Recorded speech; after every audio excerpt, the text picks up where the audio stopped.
عربی عورتیں ہم بستری کرنے سے پہلے اپنے شوہروں کو کلونجی کا قہوہ کیوں پلاتی ہیں؟ ایسا راز جسے جان کر سب عورتیں کرنے لگ جائیں گی۔ مجھے عمرہ کرنے کا بچپن سے ہی بہت شوق تھا اور آج میں برسوں کی خواہش پوری کرنے جا رہی تھی۔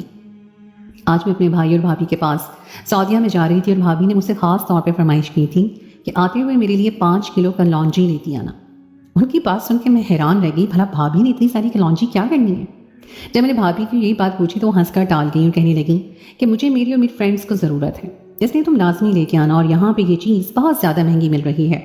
اور پھر میں 5 کلو کلونجی اپنے ساتھ لے کر گئی تھی۔ بھابھی کلونجی کو دیکھ کے بہت ہی زیادہ خوش ہوئی تھی، اور ہمارے لیے کلونجی اتنی زیادہ اہمیت کی حامل نہیں تھی۔ ہمارے پاکستان میں تو یہ جگہ جگہ پر پڑی ملتی ہے، مگر بھابھی نے اس کو یوں سنبھال کے رکھ لیا تھا جیسے یہ سونے کی بنی ہوئی بہت قیمتی چیز ہو۔ اس کا استعمال نہ جانے کس طرح سے کرتی تھی، مجھے انہوں نے اس بارے میں کچھ نہیں بتایا تھا۔ جب میں نے ان سے پوچھا تو وہ ہنس کر ٹال گئی اور کہنے لگی کہ تم ابھی چھوٹی ہو، تمہیں ان باتوں میں نہیں پڑنا چاہیے۔ ان کی بات سن کر میں حیران رہ گئی تھی۔ بھائی صبح کام پر چلے جاتے تھے، اس کے بعد ہم دونوں نند بھاوج فارغ ہوتی تھی۔ ادھر ادھر کی باتیں کرنے کے دوران بالکل بھی وقت گزرنے کا پتہ ہی نہیں چلتا تھا۔ کبھی کبھار بھابھی مجھے اپنے ساتھ اپنی کسی سہیلی کے گھر میں لے کر جاتی تھی۔ ان کی سہیلی ایک بھرے پورے گھر میں رہتی تھی۔ وہ سب لوگ بھی بہت اچھے ملنسار تھے، اور ایک دن انہوں نے رات کے کھانے پر ہم لوگوں کی دعوت کی تھی، اور میں بھی بھائی اور بھابھی کے ساتھ ان کے گھر میں گئی تھی۔ بھابھی کا کہنا تھا کہ انہوں نے ہماری دعوت تمہاری وجہ سے کی ہے۔ وہاں جانے کے بعد بھائی تو مردان خانے میں چلے گئے تھے اور میں بھابھی کے ساتھ زنان خانے میں تھی۔ پہلے تو وہ سب ادھر ادھر کی باتیں کرتی رہتی تھیں، پھر بھابھی کی سہیلی ان سے معنی کے انداز میں پوچھنے لگی کہ تم نے جو مجھے کلونجی بھجوائی تھی اس کا میں نے استعمال کرنا شروع کر دیا ہے، اور اب تم بتاؤ کیا تم نے بھی اس کا استعمال کیا ہے؟ بھابھی نے اپنی سہیلی کو ٹوک دیا اور آنکھ سے میری موجودگی کی طرف اشارہ کیا۔ میں ان کا اشارہ دیکھ چکی تھی اور ان کی سہیلی کی بات بھی سن چکی تھی۔ یہ جان کر میں چونک گئی تھی ان کی دوست اس طرح سے کیوں بات کر رہی تھی، اور بھابھی کا اسے ٹہوکا دے کر میری طرف متوجہ کرنا مجھے بہت حیران کر گیا تھا۔ وہاں پر میری عمر کی ایک ہی لڑکی تھی جو ان کی سہیلی کی نند تھی۔ اس کے ساتھ میں باتوں میں مصروف ہو گئی تھی۔ اس کے بعد جب ہم لوگ گھر آنے لگے تو وہ عورت بھابھی کو کچھ دن مزید رکنے کا کہہ کر اپنے ساتھ لے کر کچن میں چلی گئی تھی۔ تھوڑی ہی دیر کے بعد فضا میں مسحور کن خوشبو پھیل گئی، اور یہ خوشبو مجھے اپنی طرف متوجہ کر رہی تھی۔ میں بے اختیار اس خوشبو کی طرف بڑھنے لگی تھی۔ یہ کچن سے آ رہی تھی۔ سامنے ہی بھابھی اور ان کی دوست چولہے پہ بڑا سا دیگچہ رکھے نہ جانے اس میں کیا بنا رہی تھی، اور آپس میں سرگوشیاں بھی کر رہی تھیں۔ میں جب ان کے پاس گئی تو وہ دونوں ہی بوکھلا گئی۔ بھابھی مجھے دیکھ کر کہنے لگی ارے تم یہاں پر کیوں آ گئی؟ وہاں پر لڑکیوں کے ساتھ بیٹھتی۔ مگر میں ان کی بات سنی نہیں رہی تھی۔ میرا سارا دھیان تو اس دیگچے کی طرف تھا جس میں سے یہ مسحور کن خوشبو اٹھ رہی تھی۔ میں نے بھابھی سے پوچھا کہ اس دیگچے میں کیا بنایا جا رہا ہے؟ بھابھی کہنے لگی کہ یہ قہوہ ہے اور کلونجی سے تیار کیا گیا ہے۔ میں نے بھابھی سے فرمائش کی کہ مجھے بھی یہ قہوہ پینا ہے، یہ خوشبو سے ہی بہت مزیدار لگ رہا ہے۔ ان کی دوست یہ سن کر کھلکھلا کر ہنس پڑی تھی، اور بھابھی اپنی ہنسی روکتے ہوئے بولی یہ تمہارے لیے نہیں ہے۔ یہ سن کر مجھے اپنی سبکی کا احساس ہوا۔ میں اس گھر میں مہمان تھی اور مجھے اس چیز سے انکار کیا جا رہا تھا۔ میرا اترا ہوا چہرہ دیکھ کر بھابھی کہنے لگی تم کمرے میں چل کے بیٹھو، میں تم سے اس بارے میں بعد میں بات کرتی ہوں۔ مجھے یہ دیکھ کے بہت برا لگا تھا، تبھی میں اس کمرے میں آ کر بیٹھ گئی تھی۔ میرا اتنا ہوا چہرہ دیکھ کر وہ لڑکی میری طرف متوجہ ہوئی اور کہنے لگی کیا بات ہے؟ پہلے تو میں نے اسے ٹال دیا، مگر جب میں اصرار کرتی رہی تو میں نے ساری بات اسے بتائی۔ یہ سن کر وہ بھی چپ ہو گئی۔ اس نے مجھے ہاتھ کے اشارے سے خاموش رہنے کا اشارہ کیا اور میرے کان میں سرگوشی کرتے ہوئے بولی کہ میں تمہیں اس بارے میں بعد میں بتاؤں گی، ابھی اس بارے میں بات مت کرو۔ یہ سن کر میں حیران رہ گئی، مگر کیوں؟ وہ کہنے لگی اس قہوے کا نام بتلو۔ اب کی بار میں حیران رہ گئی، مگر کلونجی کے قہوے میں ایسا کیا ہے جو میں اس کے بارے میں بات بھی نہیں کر سکتی؟ میرا اتنا کہنا ہی تھا کہ میرے پیچھے کھڑی ایک عورت میرے کان کے پاس آ کر بولی کہ کنواری لڑکی اس قہوے کا استعمال نہیں کرتی۔ اب تو میں ہکا پکا رہ گئی، کیونکہ کنواری لڑکی یہ قہوہ کیوں نہیں پی سکتی؟ اس سے کیا فرق پڑتا ہے؟ تبھی دوسری عورت بولی کہ تم بچیوں کو بڑوں کے معاملات میں نہیں بولنا چاہیے، یہ قہوہ مرد حضرات کے لیے ہے، عورتیں اس کا استعمال نہیں کرتی ہیں، اور تمہاری بچیاں تو بالکل بھی نہیں۔ اس طرح کی باتیں سن کر کسی اور کے سامنے اس چیز کا نام بالکل مت لینا، ورنہ تمہیں غلط سمجھا جائے گا۔ ان عورتوں کی باتیں میرے سر کے اوپر سے گزر رہی تھی، نہ جانے وہ کیا کہنے کی کوشش کر رہی تھی۔ اب میں اپنا سا منہ لے کر رہ گئی تھی۔ گھر آنے کے بعد بھی میں بھابھی سے خفا خفا رہی تھی، اور پھر رات کے وقت گھر سے مجھے وہی خوشبو آنے لگی۔ میں نے سوچا کہ وہاں پر تو مجھے بھابھی نے قہوہ نہیں دیا تھا، اب گھر میں تو اسے میں پی سکتی ہوں۔ اور جیسے ہی میں کچن میں گئی تو سامنے ہی بھائی بھابھی آپس میں بے تکلفی سے کھڑے تھے۔ مجھے انہیں دیکھ کر جھجک آ گئی اور میں فوراً سے واپس پلٹ آئی۔ میں نہیں چاہتی تھی کہ اس وقت مجھے دیکھیں، مگر نہ جانے کیوں یہ خوشبو میرے من میں ہلچل مچا رہی تھی، और मेरा दिल कर रहा था कि मैं उसको फौरन से पी लूं। उसके बाद मुझे हर दूसरी तीसरी रात घर से वही खुशबू महसूस होती और उस खुशबू का मुझ पर ऐसा असर होता था कि मैं नींद में भी जाग जाती थी। मगर किचन में ये सोच कर नहीं जाती थी कि वहां पर भाई भी होंगे और न जाने वो मेरे बारे में क्या सोचेंगे। तभी मुझे उस औरत की बात भी याद आ गई थी कि कुंवारी बच्चियां तो इस चीज़ का नाम भी नहीं लेती। शायद यही वजह थी कि मुझे भाई के सामने जाकर उस चीज़ का नाम लेने में झिझक महसूस हो रही थी। मैं दोबारा से उस चीज़ का इंतजार कर रही थी कि कब भाभी मुझे अपनी सहेली के घर में लेकर जाएं और वहां पर मैं उस लड़की से पूछूं। न जाने में ऐसी कौन सी बात मुझे बताने वाली थी। यकीनन वहां मुझे इस बारे में सब कुछ वो बता सकती थी। मैं शुरू से ही ऐसी मुतजस्सिस तबीयत की मालिक थी। कोई भी चीज़ अगर मेरे जहन में खटक जाती तो मैं जब तक उसके बारे में जान ना लेती मुझे चैन नहीं पड़ता था।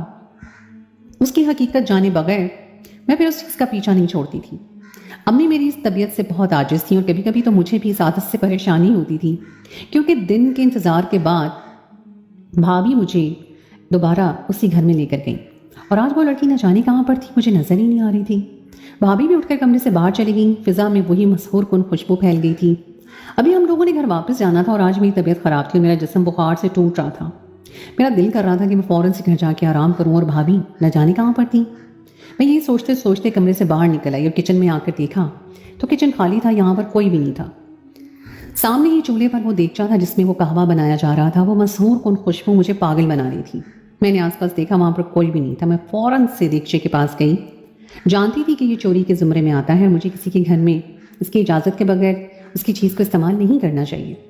अगर कोई देख लेता तो न जाने मेरे बारे में क्या सोचता, मगर मैं खुद को रोक भी नहीं पा रही थी। जैसे ही मैंने देगचे का ढक्कन उठाया तो तभी वहाँ पर एक औरत आ गई। उसने मेरा हाथ पकड़ लिया और गुस्से से घूरते हुए मुझे कहने लगी कि तुम क्या करने लगी थी। मैं औरत को अपने सामने देख के परेशान हो गई।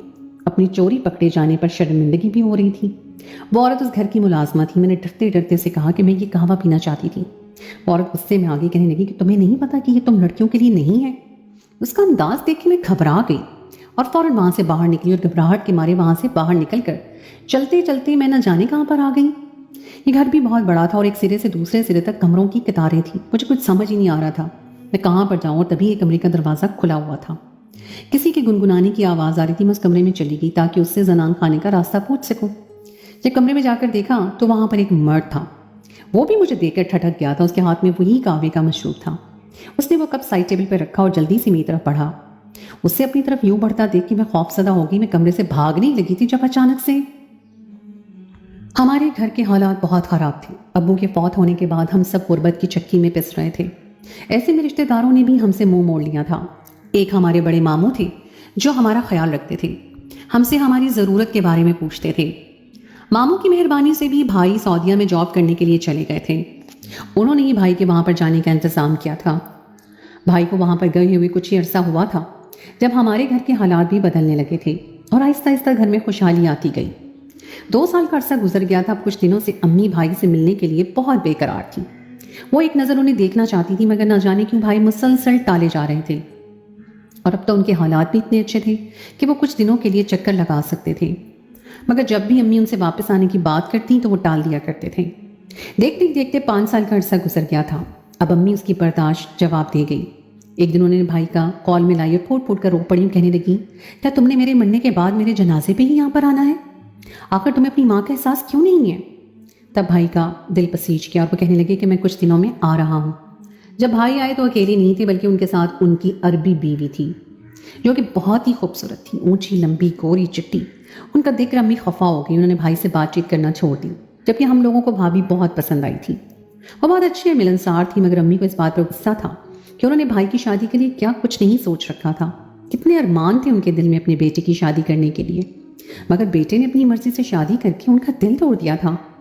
बड़ी मुश्किल से भाई ने अम्मी को मनाया था और जब अम्मी को भाभी की तबीयत का अंदाज़ा हुआ हमारे साथ वो कुछ पल रही तो अम्मी के दिल से तमाम खदशात दूर हो गए और उन्होंने भाई के इस फैसले के लिए उन्हें माफ़ कर दिया था, बल्कि उन्हें इस बात पर सराहा था कि उन्होंने बहुत अच्छी लड़की से शादी की है। उसके बाद भाई और भाभी वापस चले गए थे। मोहल्ले वालों और ख़ानदान वालों ने काफ़ी बातें बनाई थी, मगर अम्मी सबको ये कह के चुप करवा देती कि वो मेरा बेटा है, अगर मुझे इससे कोई मसला नहीं है तो किसी और को भी इस पर एतराज़ करने का कोई हक नहीं बनता। यूँ भी उसने शादी की है, कोई गुनाह नहीं किया। अपनी पसंद की शादी करना गलत बात नहीं है। अम्मी के दो टोक अंदाज में बात करने पर सब लोगों ने मुंह बंद कर लिए। मेरा शुरू से ही बहुत दिल करता था कि मैं अल्लाह के घर की ज़ियारत करूं, उम्रे के लिए जाऊं। और जब मैंने बातों बातों में अपनी भाभी से ख्वाहिश का इजहार किया तो वो भाई के सर हो गई कि अलिशबा को यहाँ पर कुछ टाइम के लिए बुलवा लें। चूँकि भाई के हालात इतने भी अच्छे नहीं थे और वो मेरे आने जाने का खर्चा बर्दाश्त नहीं कर सकते थे, मगर भाभी ने अपनी जमा पूंजी से मेरे वहाँ पर जाने का बंदोबस्त किया और मैं इस बात के लिए उनकी शुक्रगुजार थी। मेरे साथ बहुत अच्छी थी। हमारे दरमियान रिवायती नंद भावज का जैसा रिश्ता नहीं था। वो मुझे लेकर अपनी सहेलियों के घर भी जाती थी और मुख्तलिफ जगह पर घुमाने भी लेकर जाती और मुझे शॉपिंग भी करवाती थी। उन्होंने मेरा बहुत ज़्यादा ख्याल रखा था। उन्होंने मुझे अपने बारे में हर छोटी बड़ी बात बताई थी, बस ये नहीं बताया था कि कलौंजी के इस्तेमाल के बारे में। और मैं नहीं जानती थी कि इसकी खोज में रहना मेरे लिए इतना महंगा पड़ेगा। ये उसकी खोज में रहने का ही नतीजा था कि वो शख्स अब मुझ पर हावी होता जा रहा था। मैं खुद को छुड़वाने की कोशिश कर रही थी, मैं उसकी मिन्नतें कर रही थी, उसके आगे हाथ जोड़ रही थी, मगर उसे जैसे कुछ सुनाई नहीं दे रहा था। तभी दरवाज़ा खुला और भाभी की दोस्त कमरे में दाखिल हुई। उन्होंने मुझे देखा तो उनके मुंह से चीख निकल गई। उस वक्त मुझे पता चला था कि वो लड़का उनका शौहर था और मैं गलती से उनके बेडरूम में आ गई थी। उन्होंने अपने शौहर को बमुश्किल पीछे हटाया और उससे कहने लगी कि ये हमारी मेहमान है। उनके शौहर जैसे पागल हो रहे थे, उन्हें कुछ सुनाई ही नहीं दे रहा था। वो चीखते हुए बोली कि तुम यहाँ से चली जाओ। मैं वहाँ से फौरन भागी थी। भागते भागते मैं किसी से टकरा गई। सामने देखा तो वो भाभी थी। वो मेरी हालत देख के परेशान हो गई, कहने लगी क्या हुआ, तुम कहाँ पर थी? मैं तुम्हें कब से ढूंढ रही हूँ। मैं उन्हें अपने साथ बीती हुई बात बताना चाहती थी, मगर खुद में इतनी हिम्मत ही नहीं कर पा रही थी। तभी मैं रोने लगी और उन्हें कहने लगी कि मैं घर जाना चाहती हूँ, मुझे घर लेकर जाएं।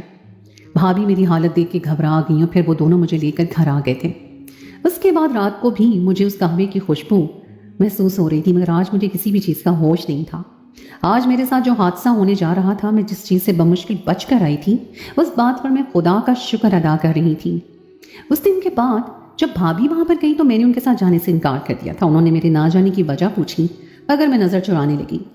उन्हें कुछ भी नहीं बताया। उसके बाद जब भाभी वहाँ से वापस आई तो वो मुझे गहरी नज़रों से देख रही थी। मैं उन्हें देखकर नज़रें चुराने लगी। वो समझ गई थी कि उनकी दोस्त ने सब कुछ बता दिया और मुझे डर इस बात का था कि कहीं वो मुझे गलत ना समझना शुरू कर दें। भाभी का रवैया मुझसे बदल गया था। वो बिल्कुल खामोश और गुमसुम सी रहने लगी थी। अगर मैं उन्हें बुलाती तो वो चौंक जाती और फिर से किसी सोचों में गुम हो जाती। उनका ये रवैया देख के मुझे उस बूढ़ी औरत की बात याद आ गई थी जिसने मुझे कहा था, अगर तुम बार बार उस कहवे का नाम लोगी तो लोग तुम्हें गलत समझेंगे। कहीं ऐसा तो नहीं था कि भाभी भी मुझे गलत समझ रही थी? ये सोच ही मेरी जान लेने के लिए काफ़ी थी। अगर वो भाई को कुछ बता देती तो क्या होता? मैं उनकी नज़रों से गिरना नहीं चाहती थी। मैं दिन ब दिन इसी परेशानी में रहने लगी थी। अब तो मेरा खाना पीना भी छूट गया था और मेरे वापस जाने में कुछ ही दिन रह गए थे। मैं भाभी का दिल अपनी तरफ से साफ करना चाहती थी, मगर वो तो मुझसे बात ही नहीं करती थी और अब तो मैं भी उनसे दूर दूर रहने लगी। सारा दिन मैं अपने कमरे में रहती और जब भाभी घर आती तो कमरे से बाहर निकलती। अब मैंने उनके साथ उनकी सहेली के घर जाना भी बिल्कुल छोड़ दिया था। भाभी भी मुझे वहाँ पर चलने के लिए ज़्यादा इसरार नहीं करती थी। फिर एक दिन वो मेरे साथ फिर से नॉर्मल अंदाज में बात करने लगी थी। आओ मैं तुम्हें शॉपिंग करवाने के लिए ले चलती हूँ और कुछ दिनों में तुमने वापस चले जाना है। उनकी बात सुनकर मेरी आंखों में नमी आ गई थी। आप मुझसे अच्छे तरीके से बात कर ली, मेरे लिए यही काफ़ी है। और वैसे भी आपने मुझे बहुत कुछ दिलाया है, मुझे और कुछ भी नहीं चाहिए। उन्होंने मुझे गले से लगा लिया और कहने लगी कि तुम ऐसी बातें मत करो, तुम मेरी बहनों जैसी हो। जब मैंने उनकी मोहब्बत देखी तो मैं भी रो पड़ी और उनसे कहने लगी कि आप मुझसे नाराज़ हैं। उन्होंने नफ़ी में सर हिलाया और कहने लगी कि तुम्हें ऐसा क्यों लगा। मैंने उनके पिछले रवैये का जिक्र किया तो वो गहरी सांस लेकर कहने लगी, दरअसल मुझे खुद पर अफसोस हो रहा था कि मैं ये सोचकर परेशान हो रही थी कि उस दिन अगर तुम्हारे साथ कुछ गलत हो जाता तो फिर मैं शायद सारी जिंदगी तुम्हारे भाई के सामने सर उठाकर बात भी नहीं कर सकती थी, क्योंकि मैं वहां पर तुम्हें अपनी जिम्मेदारी पर लेकर गई थी और तुमसे मैं गाफिल हो गई और तुम्हारे साथ ये हादसा होते होते बचा। वो तो शुक्र है कि मेरी दोस्त वहां पर वक्त पर पहुंच गई, वरना न जाने क्या हो जाता। अब मेरी गलतफहमी दूर हो गई थी कि भाभी मुझसे नाराज नहीं थी, बल्कि उनके दिल में एहसास नदामत था जिसकी वजह से मुझसे बात नहीं कर रही थी। तभी मैंने भाभी से कहा कि इसमें आपकी तो कोई गलती नहीं है, मैं तो खुद कमरे से बाहर गई थी। फिर मैंने उस दिन वाली सारी बात उन्हें बताई तो वो कहने लगी कि तुम्हें मैंने कहा भी था कि तुम छोटी हो, तुम इन चीज़ों से दूर रहो, मगर लगता है कि जब तक तुम इसका सच जान नहीं लोगी तुम आराम से नहीं बैठोगी। चलो मैं तुम्हें बता ही देती हूँ। वैसे भी तुम्हारे भाई ने बताया है कि तुम्हारी अम्मी ने तुम्हारी शादी तय कर दी है और 2 माह के बाद तुम्हारी शादी है।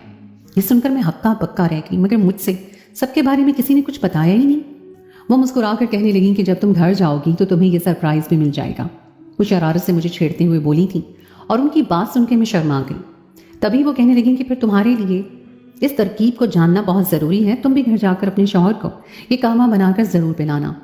उनकी बात सुनकर मैं चौंक गई। ऐसा क्या है इस कहवे में? वो कहने लगी कि तुम जानती हो कि कलौंजी एक बहुत अच्छी चीज़ है जिसमें बहुत सी बीमारियों की शिफा भी है।